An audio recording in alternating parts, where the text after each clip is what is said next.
往西周都是以屈都督为首，玉郎自然有手段整治咱们。可如今，他得罪了行军大总管，能否自保，尚未可知。西周之事还能由他说了算？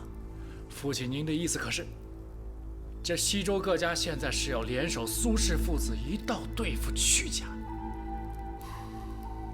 是啊。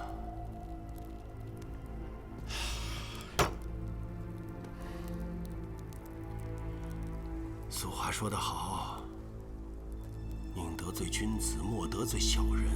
你看那苏家父子是何等心狠手辣，若咱家还和玉郎做一头，他们焉能不气恨？若被这样的人惦记上了，那才真是永无宁日了。父亲啊，当年若不是都护让我追入屈家，保举我做了县令，咱们王家可是连西周都回不来的。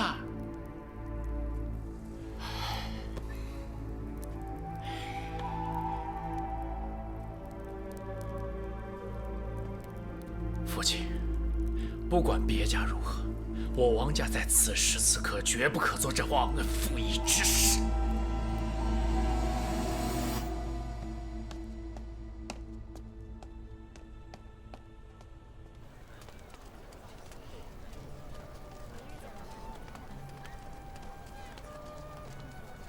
给张氏女一个平妻的身份，给西周高门几个大总管府的属官名额，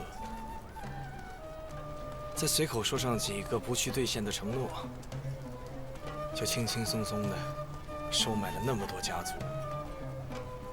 苏子玉这个买卖做的真是划算。哎呀，他们平日里也是久有积怨，只看着自家的钱帛粮米，本就不是什么志向高远之人，再加上苏子玉从中蛊惑，一时迷了心窍。哎，司马，来桌尝尝。谢谢，谢谢啊。心窍？他们有心吗？100多年通荣辱，长安20多年共进退，就为了那么点蝇头小利，从背后捅了我们父子一刀。但凡有点心肠的人，能做出这样的事吗？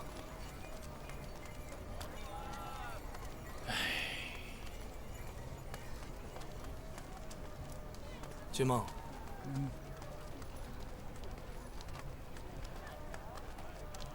还好静娘嫁给的是你，谢谢。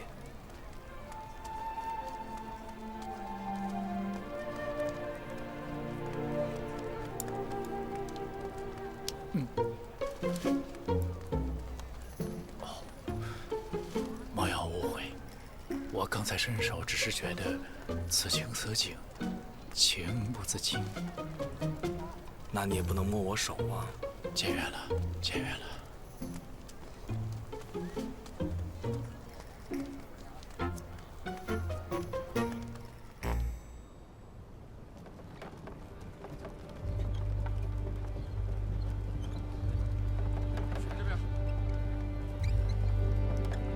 放这儿吧。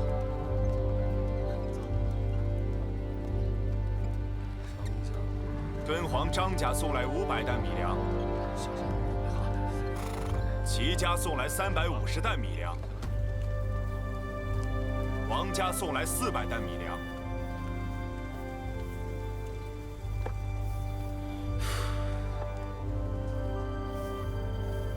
是我识人不明，痴心妄想，让你见笑了。夫人说过一句话：家族之间犹如邦国，无所谓敌友，有的不过就是一个利字。过去他们与屈家共进退，不过就是因为彼此同福同祸。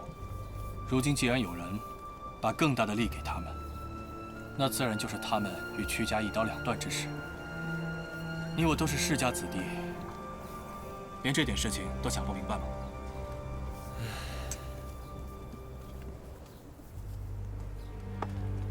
这不过就是一个利字。你说的对，是我一厢情愿了。喝完这壶，我便先回去了。的确是该早些回去了。昨夜的事，有一两处颇为蹊跷。有些事情，咱们还是早做打算好。这粮草已然是收不上来了，他们还要做甚？如今还难说。但是有备无患。你在大总管府应当也有眼线，你让他们盯紧大总管府的动静，尤其是苏海镇的清兵。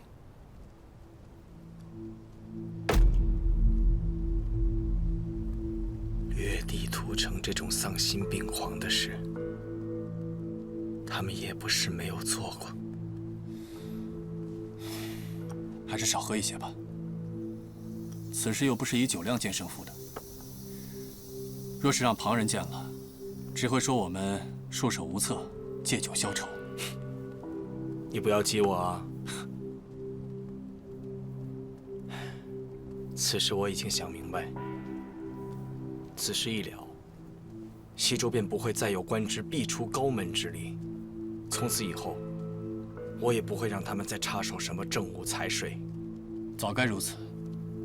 须知，万物消长自有定数。世家之兴，原在于德与才。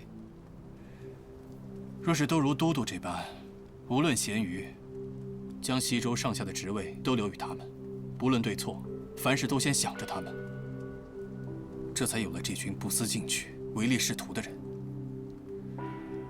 若是不破此例，于西周固然是不利，于这些高门大姓，更是危害甚多。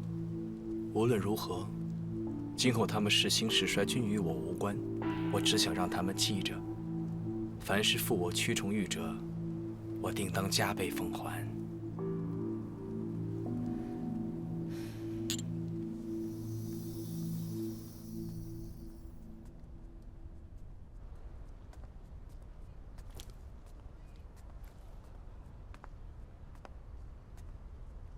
守约，玉郎，子玉兄，快坐。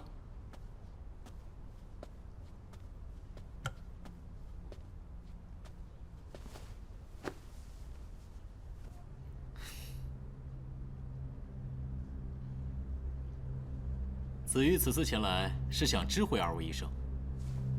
我在洛阳坊新购了一处宅院，下月初6便要向张家下函。届时还望二位能够大驾光临啊！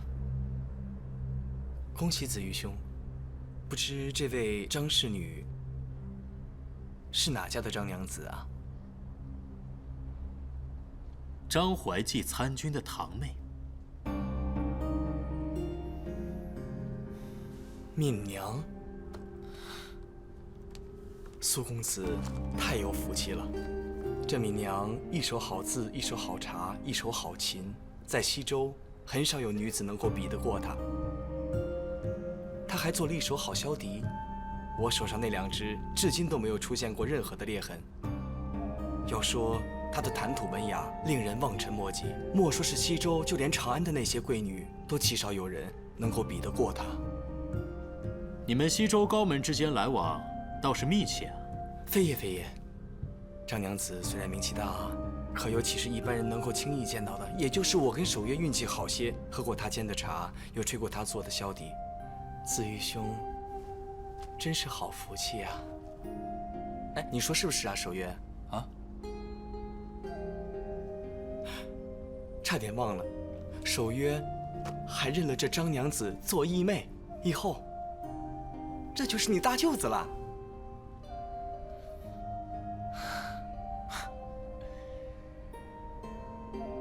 真是想不到，我和守约还有此等缘分。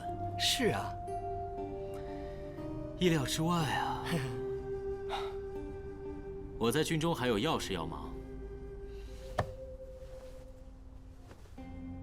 告辞。慢走，子玉兄。恭喜啊！张氏，司马，下官也告退。好。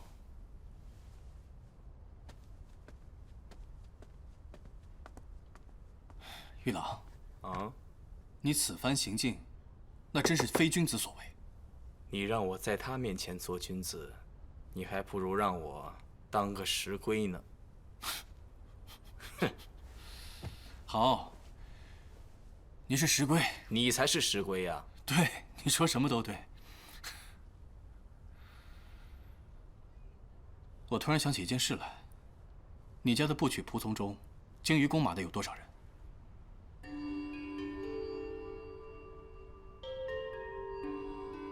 为何忽然问及此事？差不多500余名吧。战力如何？可以和大总管府内的精兵一决。怎么，你是要？现在还用不到。我已派白四儿等人去了昆凌都护府。现在算来，那方烈要把妻儿送到西州来了，正好先去营上一营。司马，司马，快些回府吧！都督他病倒了。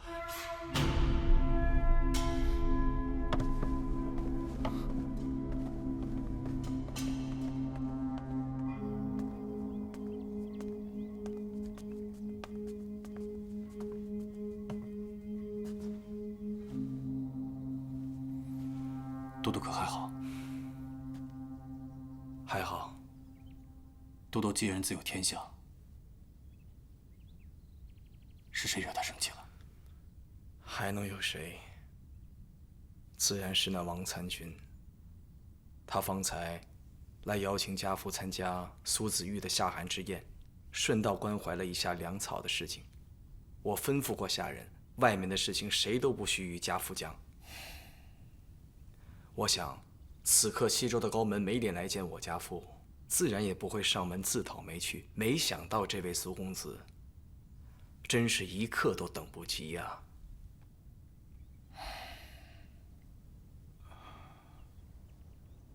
哎呀，张氏来了。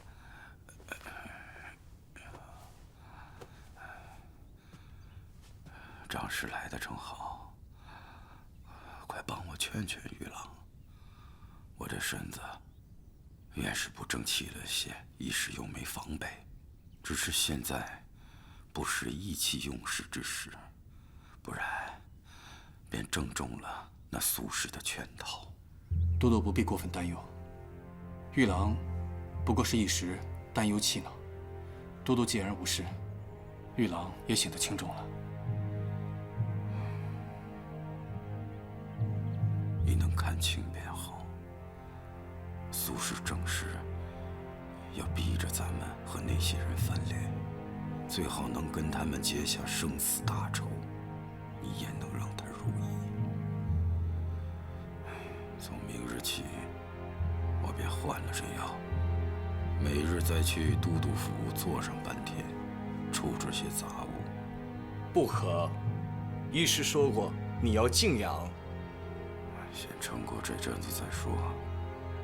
只要我不倒，这些人便不会把两只脚都踩在苏家的船上。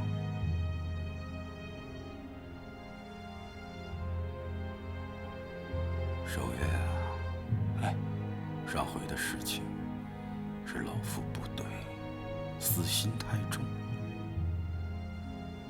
总想着你是谦谦君子，性子宽和能容，原以为能帮老夫了却一件心事，可没想到却是白操了这份心。有些话，你就当老夫从来不曾对你讲过，莫往心里去。都督言重了，区区小事，何足挂齿。守月，去世欠你良多，指望他日能报。你也不必跟我客气，我只问你一句：此次军粮，你可有把握？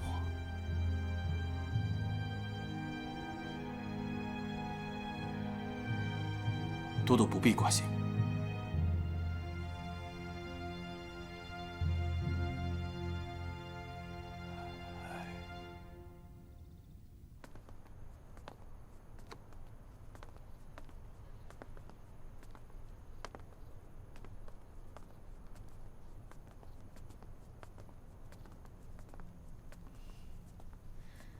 都督可还好？都督还好。司马，不知今日齐家交了多少粮米？来了10多辆大车，不足400担。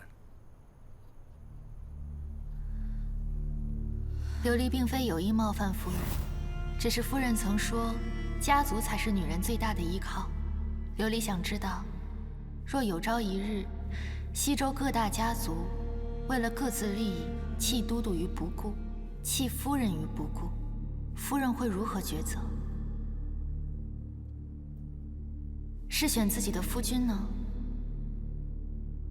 还是选家族呢？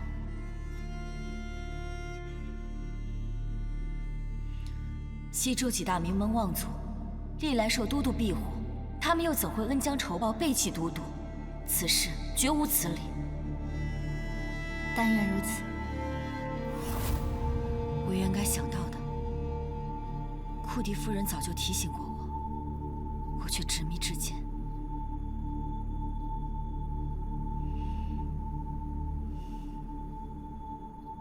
明日起，都督每日会到府中坐镇半日，劳烦夫人照顾好家父的饮食起居。如有人心怀不良，上门叨扰，也希望夫人略施些手段，威慑一下。司马放心，只要都督身子能好，我便是少活几年也是愿意的。日后，我绝对不会再听那些人的摆布，不会让都督再为他们操半分心。夫人，家父100年之后，有重遇在这西周一日，便有夫人在这西周无忧一日。如若重遇离开了西周，返回长安，我屈家的白蝶房便会交给夫人处置。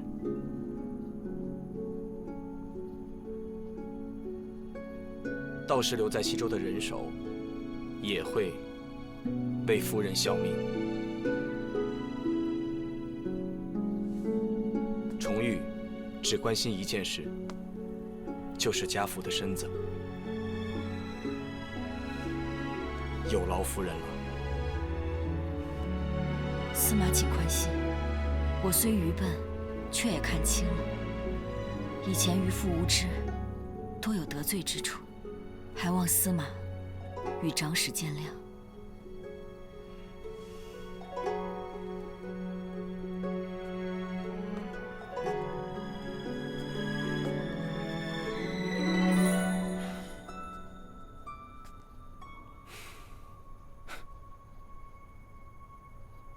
抱歉了，方才一时口快，将白蝶房给了庶母，竟是忘了还有你家的4成，不会介意吧？什么4成？你不知道？啊？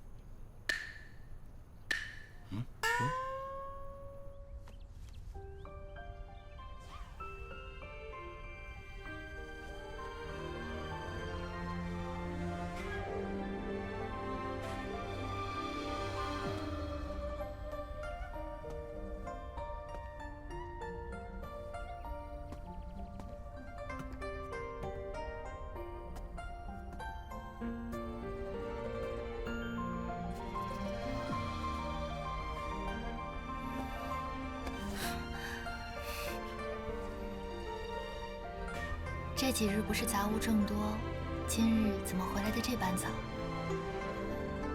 我倒是想多留一会儿，但是今日那西周都督府里的官员见着我都得绕着道，我还是早点回来，让他们也松口气吧。那感情好，你正好逍遥几日。由他们去。对了，我有事问你，你老老实实告诉我，你到底有什么事瞒着我？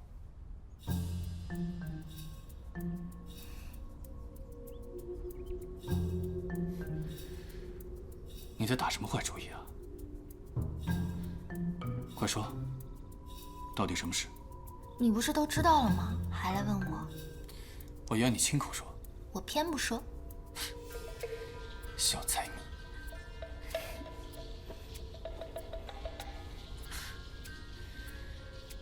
咱家什么时候占了白蝶坊的4成？今天要不是玉郎说了，我真是一丝都不知道。好险，没让他套出话来，我还以为他知道了我私坐传符的事。谁愿意瞒你了？你平日里都不曾问过我这些。白蝶坊的4成，跟佛经每年的3成，迦谢殿里每年的2成，又有什么不同啊？你说的对，你说的都对。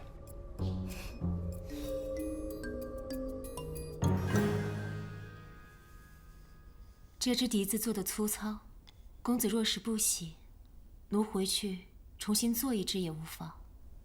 只是要多花上些时日了。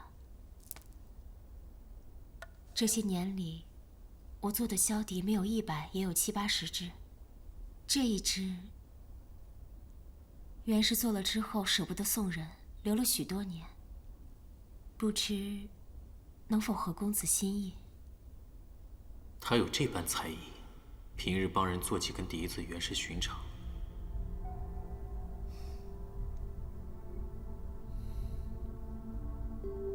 不必了，这只便好。我还从未见过做得如此精致的横笛。听闻你家兄长平日里与裴长史还算亲厚。裴长史吗？或许亲厚，也未可知。1个多月前，裴长史和屈都督曾来家中做客，奴给都督煎过一回茶。不知怎么的，后来便说裴长史成了我的义兄。没过几日，那位义兄的夫人便唤我到家中抚琴，每日弹几个时辰，足足弹了1个月才罢。我与那位义兄不曾说过一句话，只是那位阿嫂。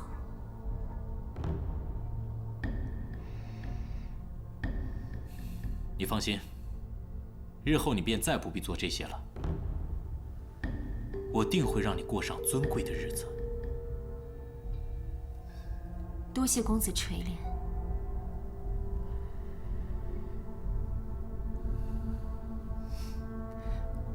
公子若无事，奴先告退了。有什么吩咐，请让阿兄转告一声便好。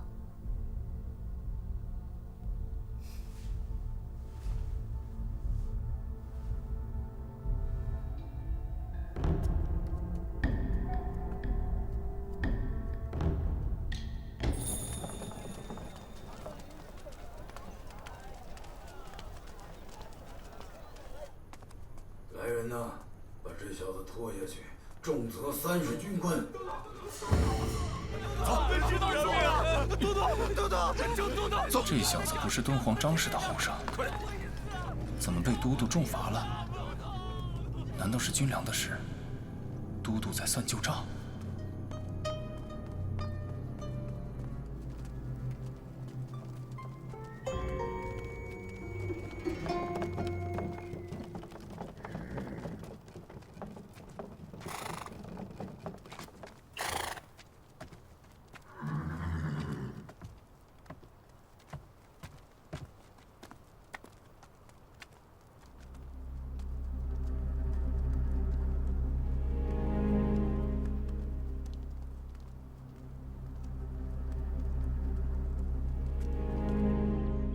自玉郎回西周，都督便将公务交付玉郎，很少过问政事。可最近1个月，都督又重新每日回府衙理事。西周属关中的好几个世家子弟被他寻了错处，狠狠地遭了重罚。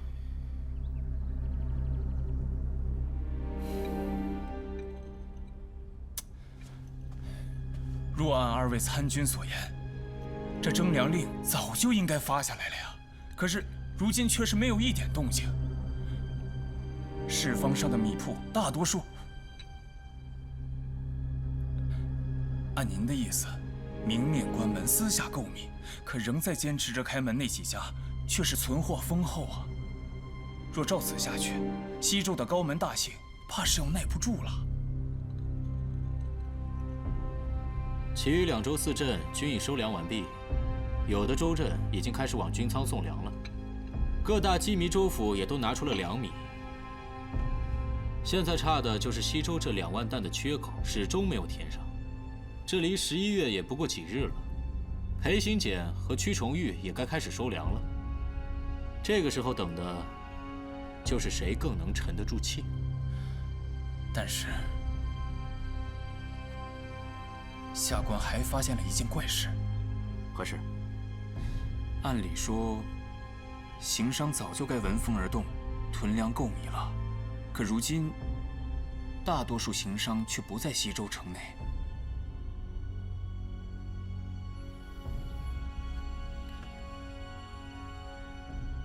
要不然，让张高这个仓曹参军去探探口风。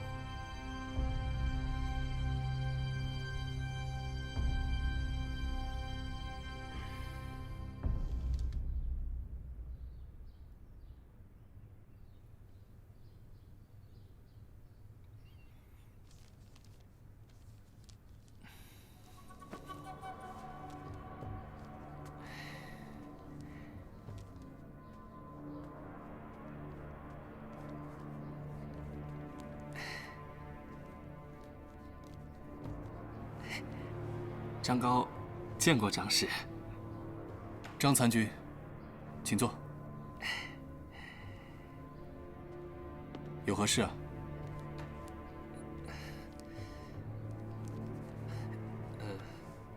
？2州4镇的征粮都已完毕，唯独咱们西州还差了2万多担粮米，这眼看就要到运粮之日了。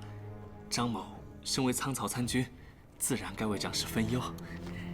那你打算如何替我分忧啊？下官专门打探了一下，听说一些大户人家仓中还有余粮，若价格合适，他们还是多半会愿意卖给官府。如今的局面下，这些人家还能攒有余粮，实属不易。但是官家焉能与民争利？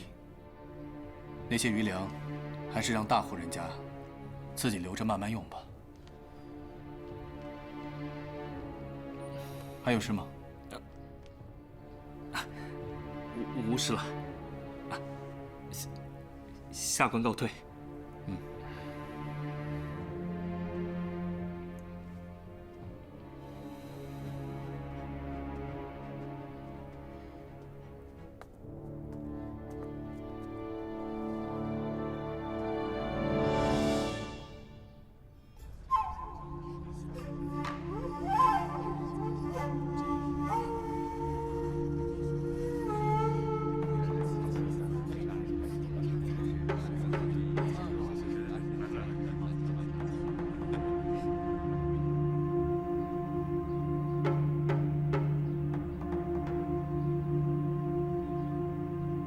如此说来，这屈都护和裴长史是全然不将军令放在眼中了。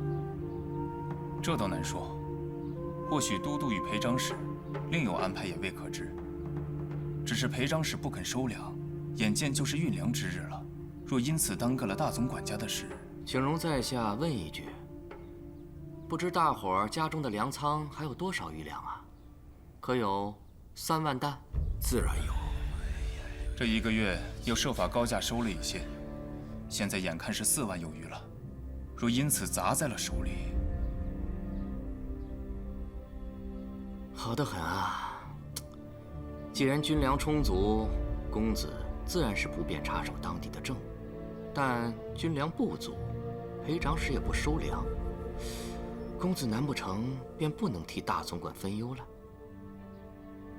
军粮筹集啊，这是何等的大事啊！岂能容忍私心作祟？若是裴长史从旁的地方支粮过来呢？西州何处还有几万担的余粮可支啊？若在远些的地方，裴长史难不成能使药鹰把粮米给驮回来吗？既然诸位心交，那苏某明日便去都督府一趟，叫官仓即刻收粮。诸位长辈，子玉今后定不会再让你们为难。今日是子玉大婚之日，诸位还要尽情畅饮才是啊！诸位，请。请。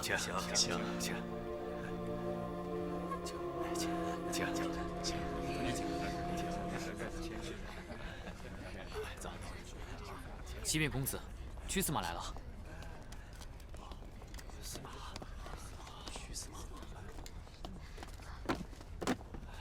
子玉兄，屈司马百忙之中拨冗光临，真难得啊！参军这是哪儿的话？今日重遇自行上门，多有打扰。一是为了恭贺子玉兄花烛之喜，二是为了告知各位，这都督府派往外地购粮的车队已然回归，西周该交的军粮断然不会少上一粒。今日恰值子玉兄大喜之日，真是可喜可贺。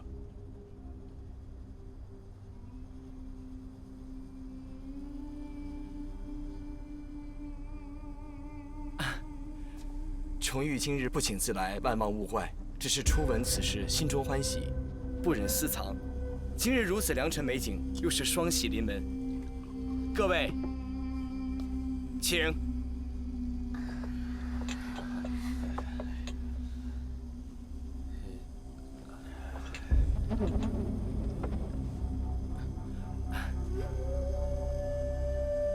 诸位慢饮，重遇先行告辞。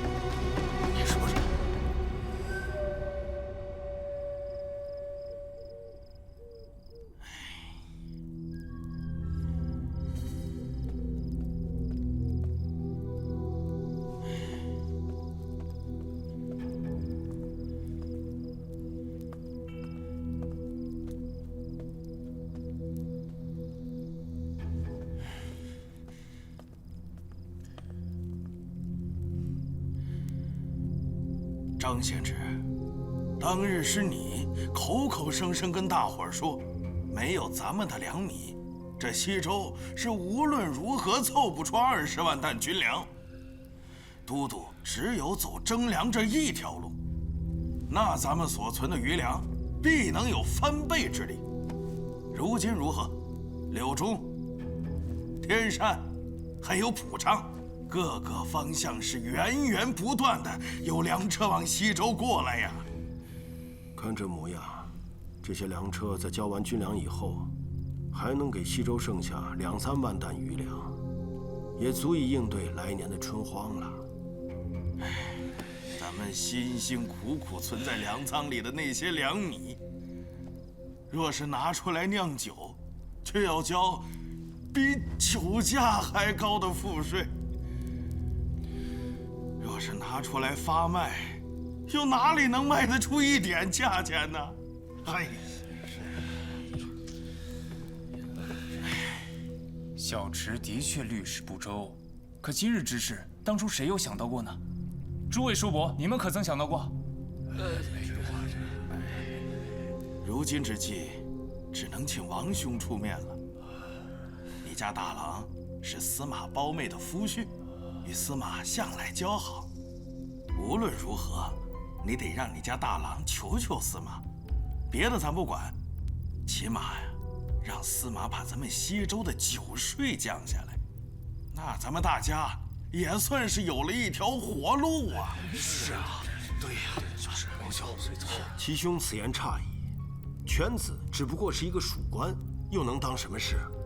倒是你家妹子，那是司马的庶母，又是都督的夫人，你又何必舍近求远？我那妹子不提也罢。屈都督前段时间寻了个错，撤了我家盐务上的差事，我让他去求个情，他居然一口回绝。我现在去求他，不过是自取其辱。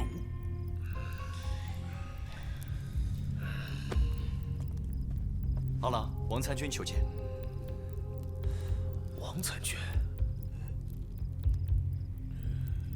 难不成这王参军还有什么好的法子？诸位叔伯，事已至此，懊恼已是于事无补。无论这王参军有无法子，咱们若是把他和苏公子也得罪了，恐怕西域再大，也无咱们的立足之地了。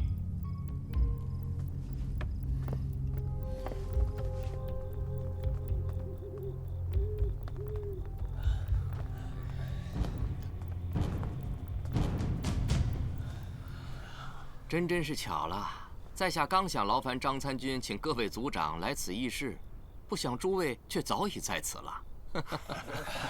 诸位，咱们借一步说话。请。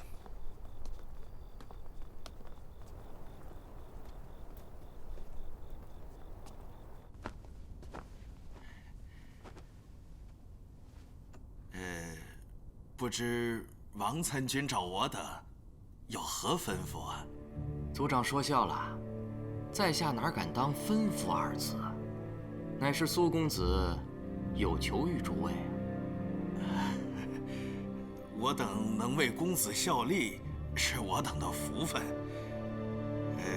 却不知我们这些老朽不堪之人，有什么地方能为公子效绵薄之力的？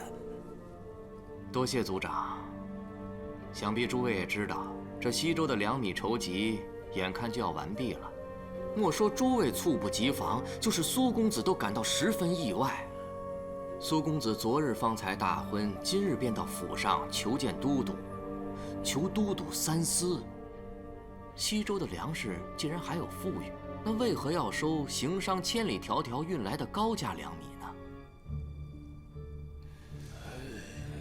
可是都督啊，死活不肯。于是苏公子回禀都督道：“如今西周的粮米充足，不必怕人以米酿酒而抬高酒税，还劳请都督把酒税降下。”都督就是不应。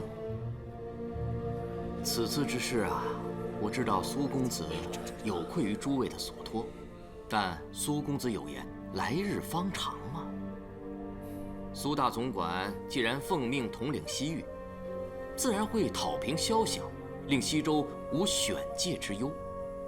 诸位手中的粮米，又何愁派不上用场啊？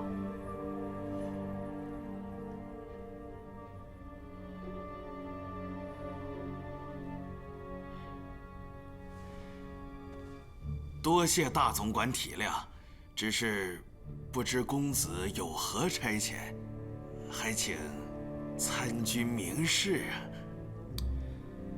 现在这西周粮米筹备已经完毕，接下来便是运送军资、粮米等诸多事宜。10几万担的粮食运到军仓，所需的车马兵卒甚多。如今这西周的兵力空虚，几百府兵守城尚且捉襟见肘，更别提担此运粮之大任了。苏公子听闻，诸位府中多有勇武部曲，苏公子便想借人一用。待粮食运达军仓之后，大总管必有回报。说找咱们借人，不知苏公子请借多少人啊？自然是多多益善了，算来怎么也需500多人才安排得开啊。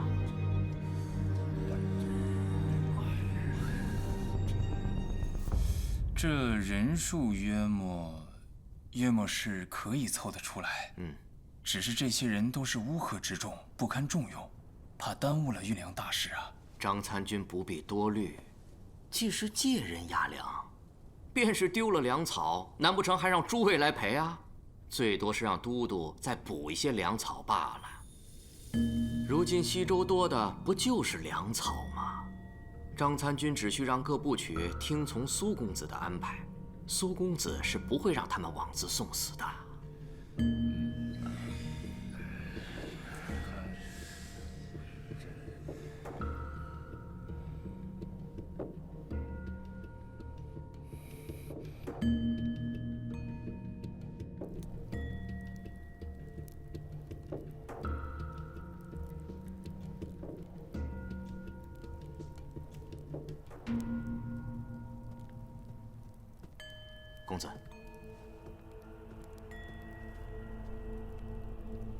们都应了。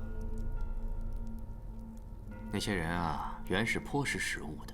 事情到了这一步，想必即使他们心里还打着两面耍花枪的主意，又焉敢当着下官的面表露出来？更何况啊，此事原本就不大，此时他们恐怕还未回过神来呢。他们回过神来又能如何？